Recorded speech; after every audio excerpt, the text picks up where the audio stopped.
RB. Timmapur ಅವರು ಇದುವರೆಗೂ ಕೂಡ ಅಧಿಕಾರಿಗಳನ್ನ ಸಸ್ಪೆಂಡ್ ಮಾಡಿದ್ದಾರೆ ಹೊರತು ಸಚಿವರು ನೇರವಾಗಿ ಹಣ ತಗೋತಿದ್ರು ಅನ್ನುವಂಥದ್ದು ಸ್ಪಷ್ಟವಾಗಿ ಅಧಿಕಾರಿಗಳು ಹೇಳಿದ್ದಾರೆ.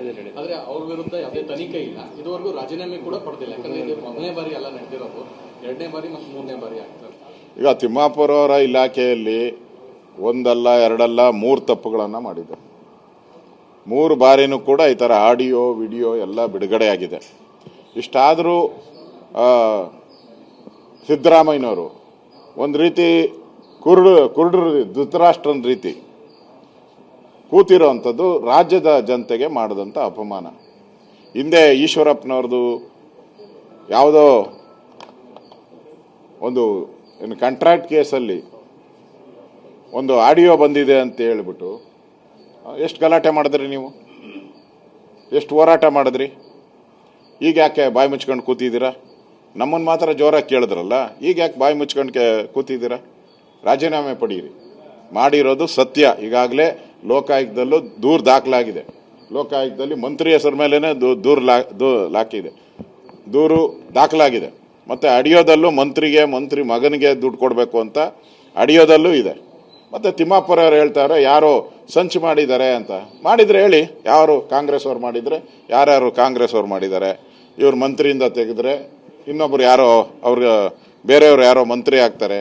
ಆ ದೃಷ್ಟಿಯಿಂದ ಮಾಡಿದರೆ ಅದನ್ನು ಹೇಳಿ. ನೀವು ನನ್ನ ಮಂತ್ರಿಯಿಂದ ತೆಗೆದು ಬೇರೆಯವ್ರ ಮಂತ್ರಿ ಆಗೋಕ್ಕೆ ಮಾಡ್ತಾ ಇದ್ದಾರೆ, ಅದನ್ನಾದರೂ ಹೇಳಿ. ಅದನ್ನು ಬಿಟ್ಬಿಟ್ಟು ಇದರಲ್ಲಿ ಉರುಳಿಲ್ಲ ಅಂತ ಹೇಳಿದ್ರೆ ಈಶ್ವರಪ್ಪನವ್ರ ರಾಜೀನಾಮೆ ಹೆಂಗೆ ಕೇಳಿದ್ರಿ? ಈಗ ಯಾವ ನೈತಿಕತೆ ಇದೆ, ಯಾವ ಮಾನ ಮರ್ಯಾದೆ ಇದೆ ನಿಮಗೆ? ನಾಚಿಕೆ ಆಗಲ್ವಾ ನಿಮಗೆ?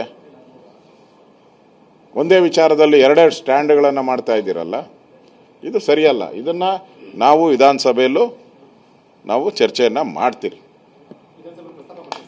ಅದನ್ನು ನಾಳೆ ಪಾರ್ಟಿ ಮೀಟಿಂಗಲ್ಲಿ ನಾವು ಚರ್ಚೆಯನ್ನು ಮಾಡ್ತಾ ಇದ್ದೀರಿ.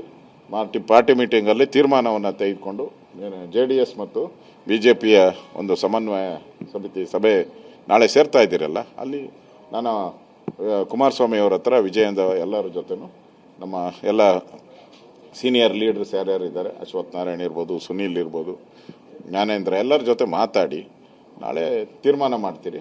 ಇದೊಂದು ತಾರ್ಕಿಕ ಅಂತ್ಯಕ್ಕೆ ತೆಗೆದುಕೊಂಡು ಹೋಗುವಂಥ ಕೆಲಸವನ್ನು ನಾವು ಮಾಡ್ತೀರಿ. ಇದು ಭ್ರಷ್ಟಾಚಾರದ ಮಹಾಕೂಪದಲ್ಲಿ ಈ ಸರ್ಕಾರ ಮುಳುಗಿದೆ. ಅದರಲ್ಲಿ ಮೇಜರ್ ದುಡ್ಡು ಮುಖ್ಯಮಂತ್ರಿಗೆ ಹೋಗ್ತಾ ಇದೆ. ಅದರಿಂದನೇ ಅವರು ಈ ರಾಜೀನಾಮೆಯನ್ನು ಪಡಿತಾ ಇಲ್ಲ ಅಂದರೆ ಇಷ್ಟೊತ್ತಿಗೆ ರಾಜೀನಾಮೆ ಪಡಿತಾ ಇದ್ರು. ಅವ್ರಿಗೂ ಇದರಲ್ಲಿ ಶೇರ್ ಇರಬೇಕು, ಅದಕ್ಕೋಸ್ಕರ ಪಡಿತಾ ಇಲ್ಲ.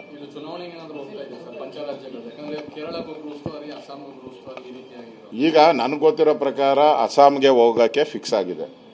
ಅಸ್ಸಾಂಗೆ ಈ ದುಡ್ಡೆಲ್ಲ ಅಸ್ಸಾಂಗೆ ಚುನಾವಣೆಗೆ ಹೋಗೋಕ್ಕೆ ಫಿಕ್ಸ್ ಆಗಿದೆ. ಕೇರಳ ಹತ್ರ ಇದೆಯಲ್ಲ, ಇಲ್ಲೇ ಅದನ್ನೇನು ಲಾರಿಯಲ್ಲೇ ಮಾಡಿ ಕಳಿಸ್ಬಿಡ್ಬೋದು. ಲಾರಿಯಲ್ಲಿ ಪಕ್ಕದಲ್ಲಿ ಅದು ಅಸ್ಸಾಂಗೆ ಹೋಗೋಕೆ ಸ್ವಲ್ಪ ದೂರ ಇದೆ, ಅದಕ್ಕೆ ಅಸ್ಸಾಂದು ರೆಡಿ ಮಾಡಿದ್ದಾರೆ. ಕೇರಳಗೆ ಲಾರಿಯಲ್ಲೇ ಕಳಿಸ್ಕೊಡ್ತಾರೆ. ಒಟ್ಟಿನಲ್ಲಿ ಈ ದುಡ್ಡೆಲ್ಲ ಈ ಮದ್ಯದ ಲಾಬಿ ದುಡ್ಡೇನಿದೆ ಅಷ್ಟು ಪೂರ್ತಿ ಈ ರಾಜ್ಯಗಳ ಚುನಾವಣೆಗೆ ಹೋಗೋ ಅಂಥದ್ದಕ್ಕೆ ಆಗಲೇ ತಯಾರಾಗಿ ಬಸ್ಸೂ ನಿಂತಿದೆ, ಫ್ಲೈಟೂ ನಿಂತಿದೆ. ಇಲ್ಲಾಂದರೆ ರಾಹುಲ್ ಗಾಂಧಿ ಎಲ್ಲದಕ್ಕೂ ಓಟ್ ಆ ಚೋರಿ ಈ ಚೋರಿ ಓ ಚೋರಿ ಎಲ್ಲ ಹೇಳ್ತಾರಲ್ಲ, ಈ ಚೋರಿಗೆ ಯಾಕೆ ಮಾತಾಡೋದೇ ಇಲ್ಲ ರಾಹುಲ್ ಗಾಂಧಿ? ಯಾಕೆ ಬಾಯಿಗೆ ಬೀಗ ಹಾಕ್ಕೊಂಡಿದ್ದೀರಲ್ಲ? ಮಾತಾಡಿ ಸ್ವಲ್ಪ. ನಿಮ್ಮದೇ ಸರ್ಕಾರ, ನಿಮ್ಮದೇ ಮಂತ್ರಿ ಮಾಡಿರೋ ಈ ಚೋರಿಗೆ, ಹಣದ ಚೋರಿಗೆ ಯಾಕೆ ಬಾಯಿ ಬಿಡ್ತಾ ಇಲ್ಲ? ಬಾಯಿ ಬಿಡಿ ಅಂತ ನಾನು ಕೇಳ್ತಾ ಇದ್ದೆ.